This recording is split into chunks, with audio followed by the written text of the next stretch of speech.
రైతు రుణమాఫీ సభలో తెలంగాణ మంత్రులు బీఆర్ఎస్ పార్టీపై నిప్పులు జరిగారు. మీ పాలనలో ఎన్ని ప్రాజెక్టులు నిర్మించారో, ఎన్ని ఎకరాలకు నీళ్లిచ్చారో చర్చించేందుకు మేమంతా సిద్ధంగా ఉన్నామని కేసీఆర్ గాని హరీష్ గాని రావాలని సవాల్ విసిరారు. ఇచ్చిన మాట ప్రకారం రైతు రుణమాఫీ చేయడం దేశంలో ఒక చరిత్రగా మిగిలిపోతుందని వ్యాఖ్యానించారు. బీఆర్ఎస్ పార్టీ 10 ఏళ్ల పాలనలో రాష్ట్రాన్ని అప్పుల పాలు చేస్తే ఆ పరిస్థితిని సమూలంగా మార్చేందుకు కాంగ్రెస్ ప్రభుత్వం అహర్నిశలు శ్రమిస్తోందని మంత్రులు వ్యాఖ్యానించారు. ఈ ప్రాజెక్టు మీద చర్చించడానికి మేము నీళ్లు ఇచ్చారా, మీరు నీళ్లు ఇచ్చారా చర్చించడానికి బట్టి ఉత్తమ్ కుమార్ రెడ్డి సిద్ధమేనా రండి అని అంటున్నారు. ఎస్, మేము సిద్ధమే.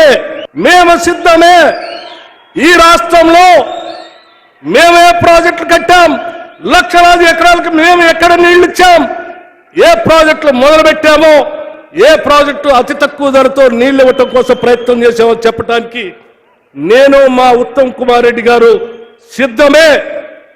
మరి ఇరిగేషన్ శాఖ మంత్రిగా పనిచేసిన ఆనాటి ముఖ్యమంత్రి కేసీఆర్ గారు లేదా హరీష్ రావు గారు ఈ సభాముఖంగా అడుగుతా ఉన్నాం, మీరు ఎక్కడికి వస్తారో చెప్పండి, ప్రాజెక్టుల సమాచారం మొత్తం తీసుకొని మేము వచ్చి మీతో చర్చించడానికి సిద్ధంగా ఉన్నాం. మీ మానస పుత్రిక అవినీతిమయం. మా ప్రాజెక్టులు ప్రజలకి నీళ్లు ఇచ్చేటువంటి కార్యక్రమం 10 ఏళ్లుగా 7,500 కోట్లు ఖర్చు పెట్టి ఖమ్మం జిల్లాలో గోదావరి నదీ జలాల ద్వారా సీతారామ ప్రాజెక్ట్ ద్వారా ఒక్కెకరం కూడా ఆయకట్టుకి నీరు అందియలేదు.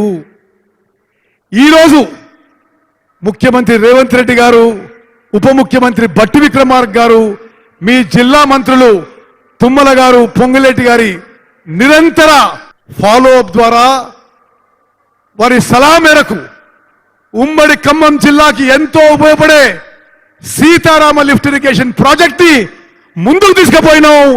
ఈరోజు 3 పంపులు కూడా ఆన్ చేయడం జరిగింది. భారతదేశం మొత్తానికి తెలంగాణ ప్రభుత్వం ఒక దిక్సూచిగా ఉండాలని, మన మోడల్నే భారతదేశం ఆచరించాలని, అది ఇరిగేషన్ అయినా, వ్యవసాయం అయినా, ఐటీ అయినా, ఇండస్ట్రీ అయినా తెలంగాణను చూసి నిన్న ముఖ్యమంత్రి గారు చెప్పారు, నాకు ఈ రాష్ట్రాలతోటి పోటీ కాదు, నాకు ఈ ప్రపంచంతో పోటీ.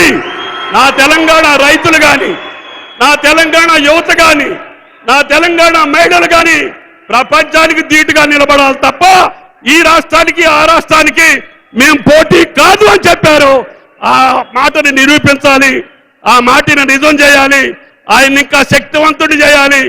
తెలంగాణ రాష్ట్రంలో మార్పు కావాలని ఇందిరమ్మ రాజ్యాన్ని తెచ్చుకున్న తర్వాత ఆనాటి ప్రభుత్వం మన నెత్తిన 7,18,000 కోట్లు అప్పు భారాన్ని పెట్టిపోతే నెలవారీ జీతాలు కూడా ఇవ్వలేని ఈ రాష్ట్ర ప్రభుత్వం మనము ప్రభుత్వం చేపట్టినాడు ఉంటే ప్రగాఢమైన సంకల్పంతో గౌరవ ముఖ్యమంత్రి గారు, ఉప ముఖ్యమంత్రి గారు రైతుని రాజును చేయాల్సిన ఎన్ని ఇబ్బందులైనా 31,000 కోట్లు 2 లక్షల రూపాయల రుణమాఫీ మనం చెయ్యాలి అని కింద మీద పడి ఈనాడు ఆ కార్యక్రమాన్ని వైరా వేదికగా పూర్తి చేసుకోవడం జరుగుతుంది.